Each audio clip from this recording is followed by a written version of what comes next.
ආයුබෝවන් මගේ ආදරණීය ශ්‍රී ලාංකික මිතුරනි සහෝදර සහෝදරියනි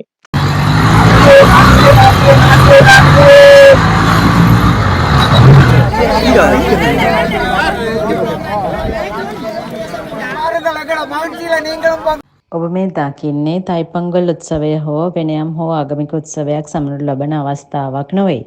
උතුරු පළාතේ යාපනය ප්‍රදේශයේ ජනතාව වසර 35කට පමණ පසුව ප්‍රධාන මාර්ගයක් විවෘත වීමේ සතුට සමනු ලබන ආකාරයයි ඔබ මේ දකින්නේ. මෙපමණ කාලයක් පරංගයක් කෝට්ටේ ගියා වගේ යාපනයට ගිය ඔවුන්ට පළාලේ ප්‍රධාන මංසන්දිය විවෘත වීම නිසා කංකසන්තුරේ යාපනයේ පාර නැවති පාවිච්චි කරන්න ලැබීම පුදුමාකාර සතුටක්. දැන් ඒ ඊටාම කෙටි මගක් යාපනයට. බොහෝ දෙනා වචනෙන් කිව නොහැකි තරමේ සතුටක් හරියට තයිපොංගල් අවුරුදු ලැබුවා වගේ සතුටක් භුක්ති විඳිනවා. ඔවුන් සතුටු කඳුළු පිරි දෑසින් කිරිබත් පිසිමින් හා පොල් බිඳිමින් අන් අය හා එම සතුට බෙදා හදා ගන්නවා.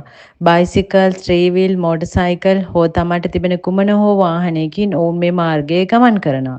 ඔවුන් ලබන නිදහස හා සතුට අපට හොඳින්ම පැහැදිලි. ඔබ මේ දකින ජ්‍යෙෂ්ඨ පුරවැසියන් පවසන්නේ ඔවුන් ඊටම ආසාවෙන් මේ අවස්ථාව ලැබෙන තෙක් බලා සිටි බවයි. තම ජීවිත කාලය තුළ මෙවන්නක් දකින්නට ලැබෙයයි ඔවුන් විශ්වාස කර නැහැ. පෙර සිටි ජනාධිපතිවරුන් හෝ අගමැතිවරුන් ඔවුන්ව රැවටූ බවයි ඔවුන් කියන්නේ. වසර 1990 සිට මේ ප්‍රදේශය අධ්‍යාරක්ෂිත කලාපයක් බවට පත්ව ඇති අතර අපට අයත් ඉඩකඩම්ද මෙම ප්‍රදේශයේ තිබෙනවා. මේ මාගේ උපන් ගමයි. මේ මාර්ගයේ වසා දමන මිට මට වයස අවුරුද්දයි. දැන් මට වයස 36ක්. අප දැනට ලන්ඩනයේ ජීවත් වුවත් මම වසරකට දෙවරක් ලංකාවට එනවා. මම සුබසිහින දකින්නෙක්. එම නිසා අප බලාපොරොත්තු වෙනවා අපට නිත්‍යනුකූල හිමි අපගේ ඉඩකඩම් නැවත අපට ලබා දේවි කියලා. අප දහස්වර හිටපු ජනාධිපතිවරුන්ගෙන් අගමැතිවරුන්ගෙන් කොතරම් ඉල්ලීම් කළද මේ මාර්ගය විවෘත කරනු ලැබුවේ නැහැ. නමුත් අනුර කුමාර දිසානායක ජනාධිපතිතුමා එය ඉටු කළා. එය ඔහුගේ ඡන්ද පොරොන්දුවක්. මේ අපට ඉතාම සුවිශේෂී හා සංවේදී අවස්ථාවක් වගේම අප බොහෝ කාලයක් බලා සිටි දෙයක්. ජනතාවගේ ජනාධිපතිතුමනි, ඔබටත් ඔබගේ රජයටත් අපේ ජනතාවගේ ආදරය හා ස්තුතිය පිරිනමනු ලබනවා. ස්තුතියි.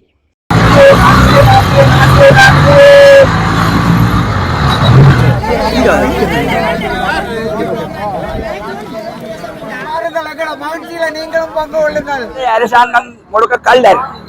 இப்ப இந்த புதிய அரசாங்கத்தை நன்றியோட நான் தெரிவித்துக் கொண்டு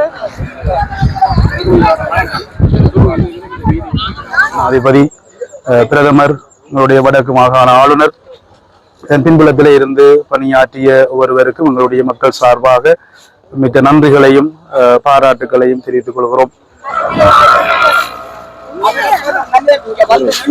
மண்ணை பற்றி சொல்லுங்க. அப்போதைய தோட்டம் செய்யற இடங்கள் தான் இதெல்லாம் கொஞ்சம் பலாதி மரவழிக்கலாக ஒரு மரியாதை. அந்த அரசாங்கங்களை பேக்காட்டினதை தவிர மற்றபடி எதுவும் செய்ய இல்லை.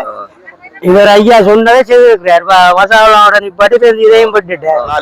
மயிலிட்டி, காங்கேசுந்தரை போன்ற பகுதிகள் எல்லாம் முற்றுமுழுதாக விடுபடணும். அப்பதான் அந்த எங்கட வலி வடக்கின்ற ஒரு சந்தோஷம் தெரியும்.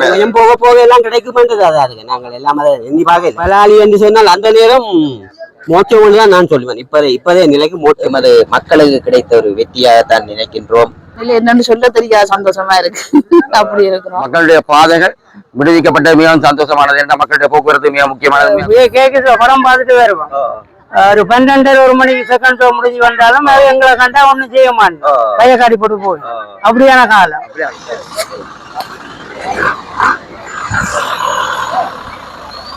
පලාලි මූලස්ථානය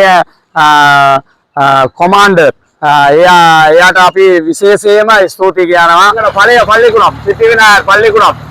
මගේ ගෙදර නෑ. එல்லாம் ගෙදර කල්ලාකරක්